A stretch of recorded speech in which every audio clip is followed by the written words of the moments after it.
మొట్టమొదటిసారిగా డిజిటల్‌లో పొందుపరచబోతున్నారు జనాభా లెక్కలు. ఎట్లా?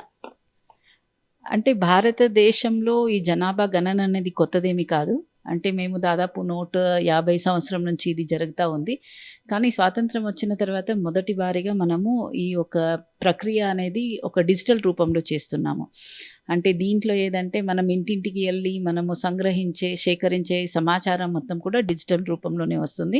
అంటే ఎన్యూమరేటర్స్‌కి అందరికీ కూడా యాప్స్ అన్నీ ఇవ్వడం జరిగింది. సో, అదే కాకుండా ప్రజలు నేరుగా ఈ యొక్క ప్రక్రియలో వహించడానికి కూడా అవకాశం ఇస్తూ ఈ సెల్ఫ్ ఎన్యూమరేషన్ గాని, స్వీయ గణన అని ఒక ప్రత్యేకమైన పోర్టల్ కూడా ఇవ్వడం జరిగింది. దీంట్లో ప్రజలే వాళ్ళ ఈ మొదటి దశకి సంబంధించిన క్వెషన్స్‌కన్నిటికి కూడా వాళ్ళ సమాచారాన్ని వాళ్ళే స్వీయ గణన పోర్టల్ ద్వారా పొందుపరచొచ్చు.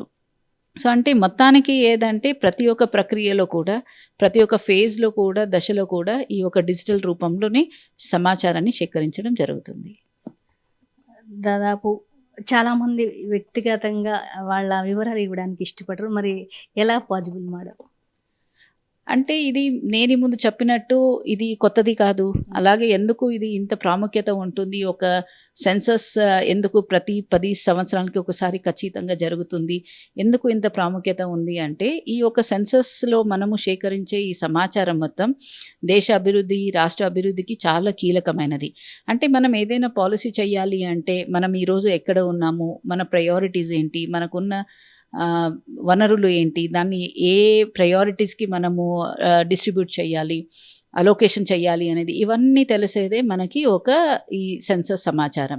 చాలా కాంప్రహెన్సివ్‌గా ఈ యొక్క సెన్సస్ సమాచారం ఉంటుంది కాబట్టి, అలాగే ప్రతి ఒక్కరిని కూడా దీంట్లో కవర్ చేస్తాం కాబట్టి, ప్రతి ఒక్క గ్రామంది అనండి, రాష్ట్రంది అనండి, పట్టణ అనండి, దేశ అభివృద్ధి ఎక్కడ ఉంది ఈరోజు అనేది. ఈ యొక్క సమాచారం లేకపోతే దేశంలో ఎలాంటి ఒక పాలిసీ రావడానికి అవకాశం ఉండదు. ఒక మంచి పాలిసీ లేదంటే ప్రణాళికలు రావు, ఎలాంటి స్కీమ్‌లు రావు, అలాగే ఎలాంటి అభివృద్ధి కూడా జరగదు. సో, అభివృద్ధికి మూలం అనేదే ఈ యొక్క సమాచారం అనేది చెప్పాలి.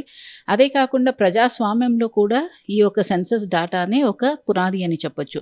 ఎందుకంటే సెన్సస్‌లో వచ్చిన జనాభా ఆధారం మీదనే ఒక రిజర్వేషన్ అనండి లేదా డీలిమిటేషన్ అనేది కూడా ఆ ప్రక్రియ జరుగుతుంది కాబట్టి ఇది చాలా చాలా కీలకమైనది. సో, అదే కాకుండా ఇది ఒక చట్టబద్ధత ఉన్న ఒక ప్రక్రియ. సో, దీనికి ప్రత్యేకంగా ఒక చట్టం ఉంది. 1948 సెన్సస్ యాక్ట్ అని చెప్తాం దాన్ని. ప్రతి ఒక్క డేటా ఇక్కడ వ్యక్తిగత సమాచారం సేకరించిన ప్రతి ఒక్క వ్యక్తిగత సమాచారం కూడా చాలా గోప్యంగా ఉంచబడుతుంది. ఓన్లీ అగ్రిగేట్ డేటా మాత్రమే, అంటే నంబర్స్ మాత్రమే మనము ఉపయోగిస్తాము డేటా పాలిసీ కోసం గానీ, అలాగే ఏదైనా ప్లానింగ్ చేయాలి అంటే. కానీ వ్యక్తిగత సమాచారం మాత్రం చాలా గోప్యంగా ఉంచబడుతుంది. ఆ చట్టంలోనే చాలా క్లియర్‌గా చట్టం చెబుతుంది. ఏదంటే ప్రతి ఒక్క వ్యక్తి నుంచి, ప్రతి ఒక్క కుటుంబం నుంచి సేకరించిన వ్యక్తిగత సమాచారం ఎటు పరిస్థితిలో కూడా ఎక్కడ బయట లీక్ కాకూడదు, ఎవరికీ షేర్ చేయకూడదు అనేది.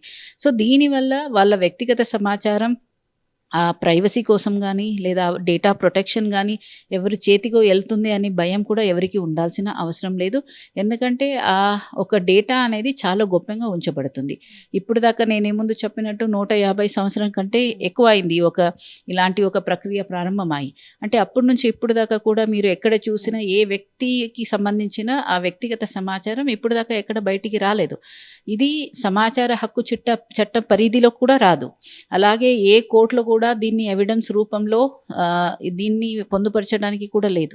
సో, అందుకే ఆ సమాచారం చాలా గోప్యంగా ఉంచబడుతుంది కాబట్టి ఎలాంటి భయం గానీ, అపోహలు కూడా లేకుండా గానీ ప్రజలందరూ కూడా, ఎందుకంటే ఇది ప్రజల కోసం చేస్తున్న ఒక కార్యక్రమం, భావితరాల కోసం చేస్తున్న ఒక కార్యక్రమం కాబట్టి ప్రజలందరూ కూడా స్వచ్ఛందంగా ముందుకొచ్చేసి నిఖరమైన, ఖచ్చితమైన సమాచారం ఇచ్చేస్తేనే, ఖచ్చితమైన సమాచారం ఆధారం మీద చేసిన ఏ పాలిసీ కూడా సక్సెస్‌ఫుల్ అవ్వడానికి అవకాశం ఉంటుంది. యాక్చువల్‌గా మీరు ఒక వెబ్‌సైట్ కూడా ఇచ్చారు. దాంట్లో మీరు మీ వ్యక్తిగత వివరాలు పొందుపరచండి. ఒకవేళ ఫేక్‌గా పెడితే మీరు వాటిని ఎలా తెలుసుకుంటారు? అంటే ఈ సెల్ఫ్ ఎన్యూమరేషన్ గానీ, స్వీయ గణన అనేది ఇది ఒక అడిషనల్ లేయర్ అనమాట. మనం ఏం చేస్తామంటే దీంట్లో 33 క్వెషన్స్‌లో ఆ హౌస్‌హోల్డ్‌కి సంబంధించిన డీటెయిల్స్ అన్నీ కూడా ఈ sc.census.gov.in ఈ ఒక పోర్టల్ ద్వారా ప్రతి ఒక్క హౌస్‌హోల్డ్ కూడా, సో, వాళ్ళే స్వయంగా ఈ యొక్క డేటాని సబ్మిట్ చేయొచ్చు. సో, సబ్మిట్ చేసిన తర్వాత అక్కడ ఒక సెల్ఫ్ ఎన్యూమరేషన్ ఐడీ అనేది జనరేట్ అవుతుంది. ఆ ఐడి ఎన్యుమరేటర్ మీ ఇంటికి వచ్చినప్పుడు ఆ ఐడి ఇచ్చేస్తే ఆ ఎన్యుమరేటర్ యాప్లో మీరు ఏదైతే డేటా ఫిల్ చేశారో అదన్నీ కూడా ఆయన యాప్లో కనపడుతుంది. ఆయన ఏం చేస్తారంటే ఎన్యుమరేటర్ అన్ని క్వశ్చన్స్ సరిగా మీరు ఫిల్ చేశారా లేదా అనేది అన్నీ చూసుకొని కన్ఫర్మ్ చేసిన తర్వాత ఆయన సబ్మిట్ చేస్తారు. అప్పుడు మాత్రమే ఈ స్వీయ గణన అనే ఒక ప్రక్రియ అనేది కంప్లీట్ అవుతుంది.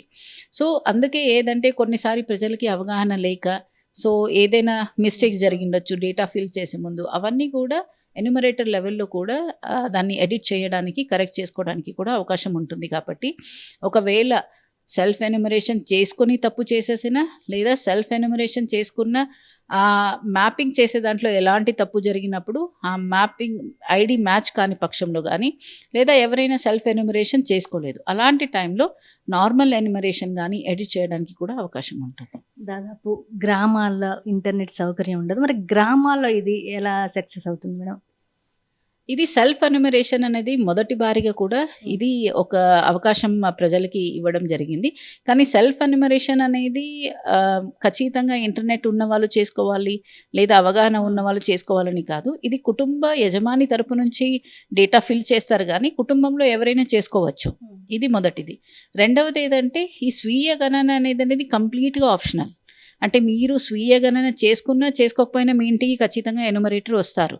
సో మీరు స్వీయ గణన చేసుకుంటే ఐడి ఇచ్చేస్తారు. లేదు మేము స్వీయ గణన చేసుకోలేకపోయాము అనే పక్షంలో వాళ్ళు ఖచ్చితంగా నార్మల్గా ఎలా ఎన్యుమరేషన్ జరుగుతుంది హెచ్ఎల్ఓ యాప్ ద్వారా ప్రతి ఒక్కరిది హౌస్ హోల్డ్ది కూడా ఎన్యుమరేషన్ జరుగుతుంది. కాబట్టి స్వీయ గణన చేసుకోవడానికి ఇది మంచి అవకాశం అయినప్పటికీ కూడా స్వీయ గణన చేసుకునే అవకాశం లేని వాళ్ళు కూడా భయపడాల్సిన అవసరం లేదు.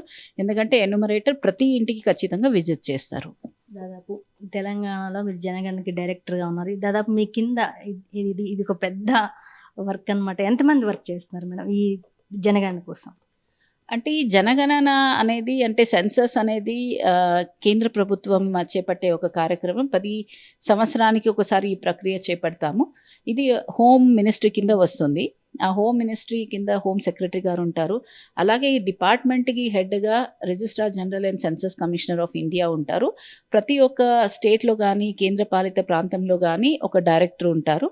అలాగే స్టేట్ గవర్నమెంట్ తరపు నుంచి చీఫ్ సెక్రటరీ గారి ఆధ్వర్యంలో ఇది జరుగుతుంది. స్టేట్ నుంచి కూడా ఒక నోడల్ ఆఫీసర్ ఉంటారు. అంటే మన తెలంగాణకి సంబంధించింది ప్రిన్సిపల్ సెక్రటరీ జిఏడి పొలిటికల్ ఒక నోడల్ ఆఫీసర్గా వ్యవహరిస్తున్నారు. ప్రతి ఒక్క కలెక్టర్ అలాగే మన మున్సిపల్ కార్పొరేషన్ కమిషనర్స్ అందరినీ కూడా ప్రిన్సిపల్ సెన్సస్ ఆఫీసర్గా నోటిఫై చేయడం జరిగింది, అపాయింట్ చేయడం జరిగింది. అలాగే గ్రామీణ ప్రాంతంలో అయితే తహసీల్దార్సు, అర్బన్ ప్రాంతంలో అయితే మనకి మున్సిపల్ కమిషనర్స్ అవ్వచ్చు లేదా డెప్యూటీ కమిషనర్స్ వీళ్ళందరినీ కూడా ఛార్జ్ ఆఫీసర్గా నియమించడం జరిగింది.